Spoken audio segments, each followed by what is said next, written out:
It's just going to be a little hard to read because it's a continuation of the new book. It's going to be a little hard to read because I just uploaded the script and some of the words kind of got squished together, so maybe I'll leave it unuploaded in book form until I get at least a bunch of it written. So it is, at the present time, 3 months now, following my graduation from high school.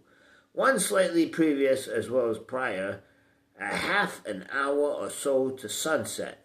My friend is driving at a racing hallelujah clip up and down the south end back roads that make up the very insane rustic panorama that I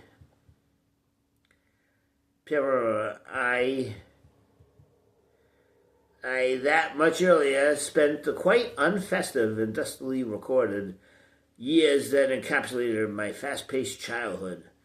It's the same. I see it's the same, so it's not really it's the same sentences. It's hard to read. Okay. Now that I am 18 years of age, it's about time I sort through my seeking through thick and thin of its colorful hydraulic, and then squished hydraulic, atypical menagerie of Sicilian deportational cancellation hors d'oeuvres, nuts, and blackberries. A form of employment that seems quite suitable to my own quite idiosyncratic biochemistry, which includes non-battery operated parts for a puzzle-together theater suitable for my own quite idiosyncratic biochemistry, which includes non-battery operated parts for pulsing into it's a synth theater of interchangeable fluid. It includes non-binary operated parts for a puzzle-together theater of interchangeable fuel-injected organs, the most vibrant of which systematically operates on the big, hot, small hands and feet. Hands and feet? Oh no.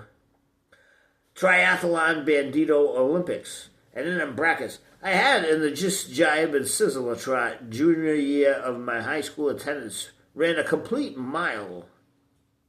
Here the words are slightly... All right. With such agile grace and billy banter persuasion that it, by my own merit and achievement record, was achieved in less than 15 minutes around and around the running track. But as everything life usually fits together as might a 200-year-old muffler system bouncing up and down on the tail end of a ragman's gingerbread wagon, my life is put together. It would seem to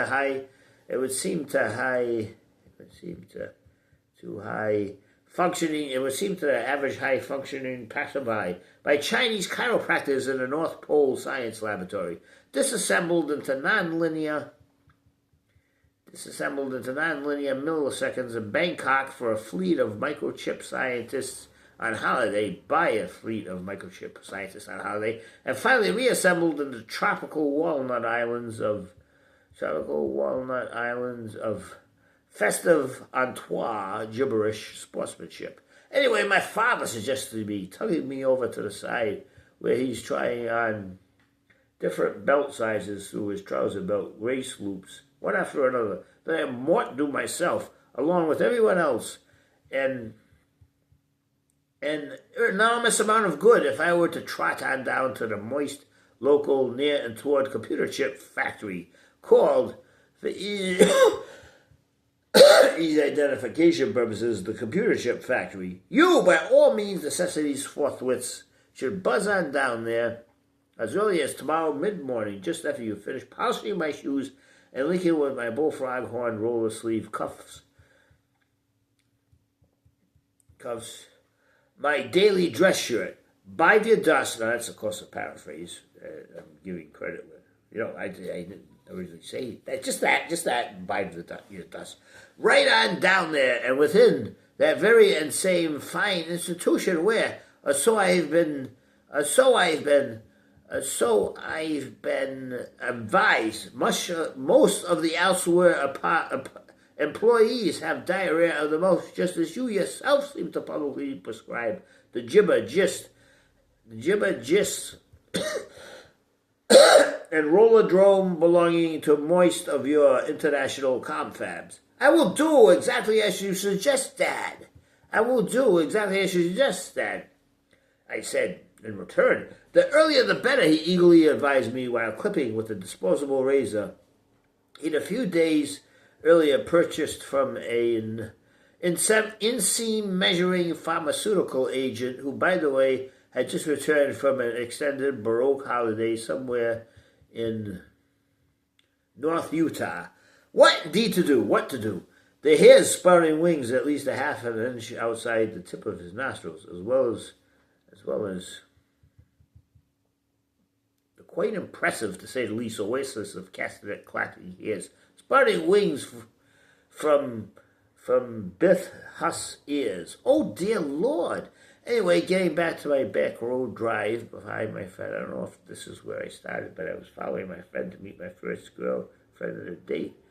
Toward my first blind date, which would be with a girl from the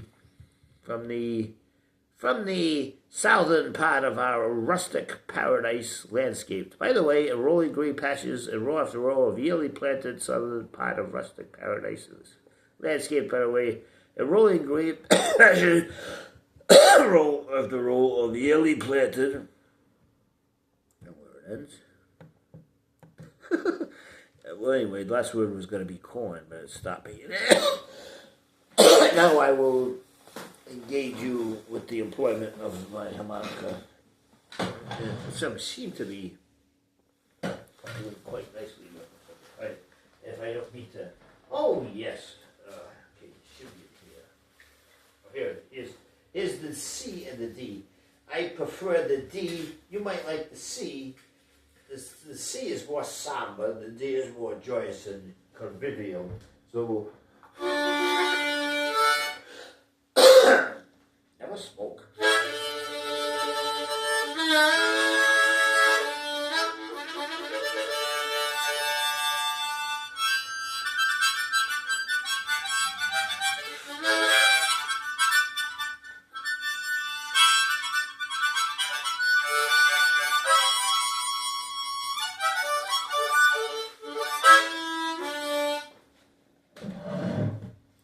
Let's see, now I get it. This is much more uplifting than the last two parts of my book, which dealt with the terrible parts of the system of I don't know if they have good intentions, but doing terrible things, and I don't know.